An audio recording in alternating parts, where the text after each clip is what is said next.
আসসালামু আলাইকুম রহমতুল্লাহ। আশা করি আপনারা সবাই ভালো আছেন। আলহামদুলিল্লাহ, আপনাদের দোয়ায় আমিও অনেক ভালো আছি। তো আমি আজকে মূলত আপনাদের সামনে উপস্থিত হয়েছি সিঙ্গাপুরে মেডিকেল টেকনোলজিসদের সুযোগ সুবিধা কেমন আছে সেই ব্যাপারে আলোচনা করার জন্য।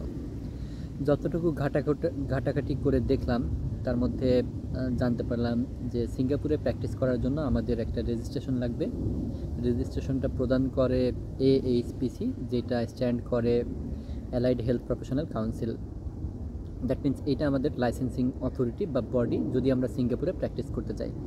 তো এইটার জন্য এইটাতে রেজিস্ট্রেশন পেতে মূলত 3টা ধাপ অনুসরণ করা লাগে। প্রথমটা হচ্ছে টাইটলি ম্যাচড কোয়ালিফিকেশান, দ্বিতীয়টা কন্ডিশনাল অফার অফ রেজিস্ট্রেশন এবং ফুল রেজিস্ট্রেশন। তো তার মানে আপনাকে রেজিস্ট্রেশন পেতে হলে প্রথমে আপনার সমস্ত ডকুমেন্টগুলো ঠিকঠাক থাকতে হবে, AHPC অ্যাপ্রুভড হইতে হবে। তারপরে অ্যাপ্রুভালের পর আপনাকে ওরা কন্ডিশনাল রেজিস্ট্রেশন দেবে এবং 6 মাস পর, দ্যাট মিনস আপনি সিঙ্গাপুরে থাকার সময় যে ল্যাবে চাকরি করবেন সেই ল্যাবে আপনি 6 মাস সুপারভিশনে থাকবেন এবং ওরা যদি আপনার হচ্ছে পজিটিভ অ্যাসেসমেন্ট দেয় তখন আপনি ফুল রেজিস্ট্রেশন পেয়ে যাবেন। তো এইটা মোটামুটি AHPCর ব্যাপার। তো AHPC আমরা জানি যে হচ্ছে HCPC, CSMLS, তারপর ASCP, AIMS ডেনমার্ক, এবং প্রায় প্রত্যেকটা দেশে রেজিস্ট্রেশন করা লাগে আগে এবং তারপরে জবের জন্য সার্চ করা লাগে। তো এই ক্ষেত্রে AHPC বা সিঙ্গাপুরের ক্ষেত্রে আমি যেটা দেখলাম সেটা হচ্ছে প্রথমে আপনাকে জব পেতে হবে এবং ওই যে অর্গানাইজেশনে আপনি জব পাবেন তারা যদি আপনাকে স্পন্সর প্রোভাইড করে, দেন আপনি নিজে অথবা ওই অর্গানাইজেশন আপনাকে রেজিস্ট্রেশন প্রসেসিংয়ের মধ্যে দিয়ে নিয়ে যাবে। তো তার মানে কি দাঁড়ালো? প্রথম ধাপ হচ্ছে সরাসরি চাকরি খোঁজা, স্পন্সরশিপ খোঁজা। তো সেই স্পন্সরশিপ এবং চাকরি খোঁজার ব্যাপারটা কিভাবে আপনারা খুঁজবেন সেটা আমি আপনাদেরকে বলি। প্রথমে সিঙ্গাপুরের সরকারি হাসপাতালের একটা লিস্ট বানাবেন এবং বেসরকারি হাসপাতালের লিস্ট বানাবেন আপনার প্রায়োরিটি লিস্ট অনুযায়ী। তো লিস্ট বানানোর পর ওদের ওয়েবসাইটে যাওয়ার পর ক্যারিয়ার নামের যে পোর্টাল থাকে ওখানে ঢুকে আপনারা আপনাদের ডিপার্টমেন্টাল জব বা আপনাদের টাইটেল লিখে সার্চ করবেন এবং আপনারা আপনাদের ডিপার্টমেন্টাল যে জব আছে, আমাদের যেমন ল্যাবের হেমাটোলজি ডিপার্টমেন্ট, ব্লাড ব্যাংক আছে, বায়োকেমিস্ট্রি, এরকম হিস্টোপ্যাথোলজি, এরকম অনেকগুলা ডিপার্টমেন্টে আলাদা জব থাকে, আলাদা রোল থাকে। তো মনে করেন একটা জবের ডেসক্রিপশন পাইলেন,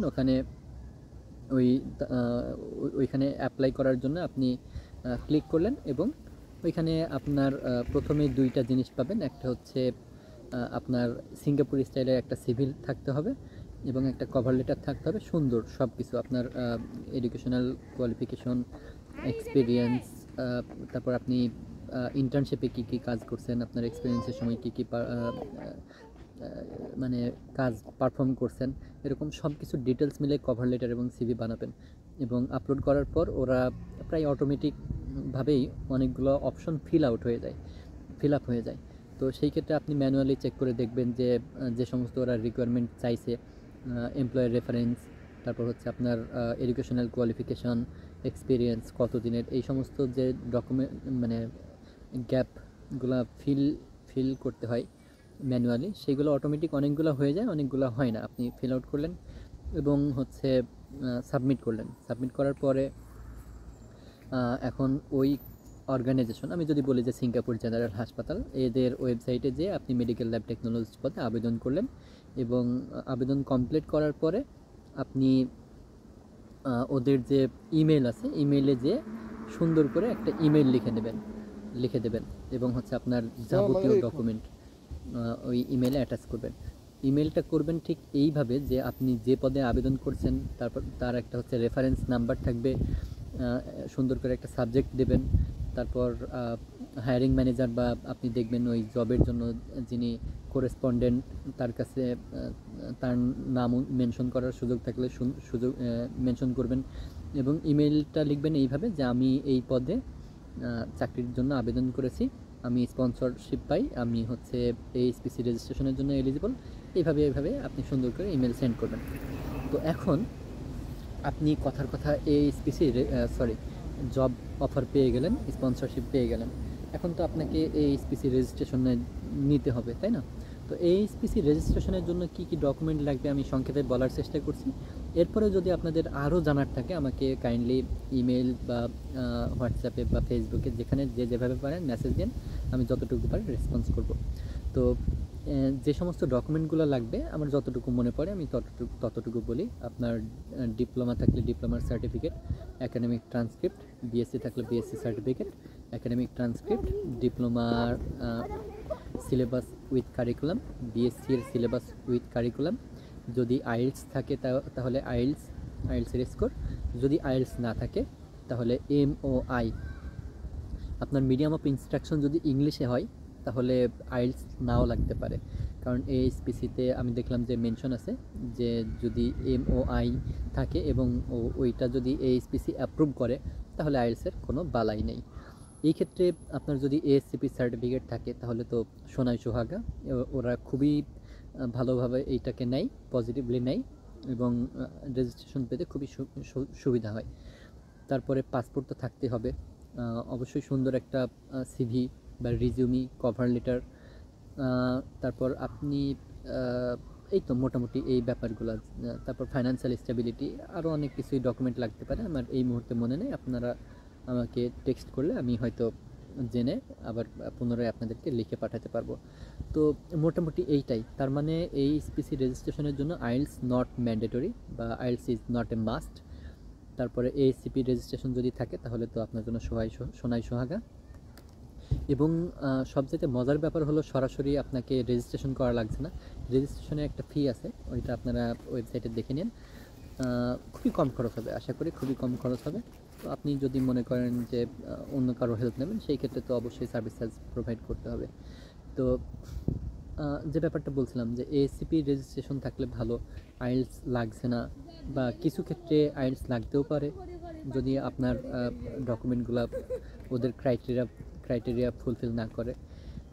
এই তো মোটামুটি এই সমস্ত ডকুমেন্ট এবং এই সমস্ত সুযোগ সুবিধা আপনারা মোটামুটি আশা করি আমার ভিডিও থেকে বুঝতে পারছেন। স্যালারি এক্সপেকটেশনের কথা যদি বলি, মানে আমাকে যারা নক দেয় তাদের প্রথম কথাই থাকে যে হচ্ছে ভাই ট্যালারি কেমন পাওয়া যাবে।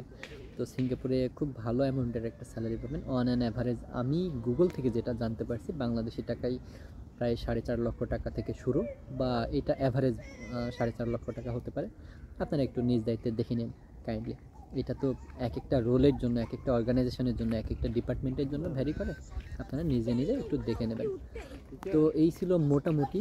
আর আমি মূলত আইকন মেডিকেল সায়েন্টিস্ট প্রিপারেটরি সেন্টারে টেকনিক্যাল অ্যানালিস্ট হিসেবে কর্মরত আছি। আমার কাজ হচ্ছে বিভিন্ন দেশে আমাদের মেডিকেল টেকনোলজিদের সুযোগ সুবিধা কেমন সেটা খুঁজে বের করা এবং আপনাদেরকে জানানো। যেটা আপনার জন্য রিলেভেন্ট হবে সেটার জন্য আপনারা মানে প্রিপারেশন নেবেন। তো যাই হোক, আমি আজকে আর কথা বলবো না। আপনারা আপনাদের কাঙ্ক্ষিত ডেস্টিনেশন কোনটা, কোন দেশে আপনারা যেতে চান, কোন প্রফেশনে যেতে চান, সেইটা যদি আমার ইউটিউব চ্যানেল বা আমাকে পার্সোনালি মেসেজ করে জানান যে আমি এই দেশে এই রোলে যেতে চাই, আমি সেইটা সম্পর্কে মোটামুটি রিসার্চ করে আমি আপনাকে একটা গাইডলাইন দেওয়ার চেষ্টা করব। এইটাই মূলত আমার কাজ।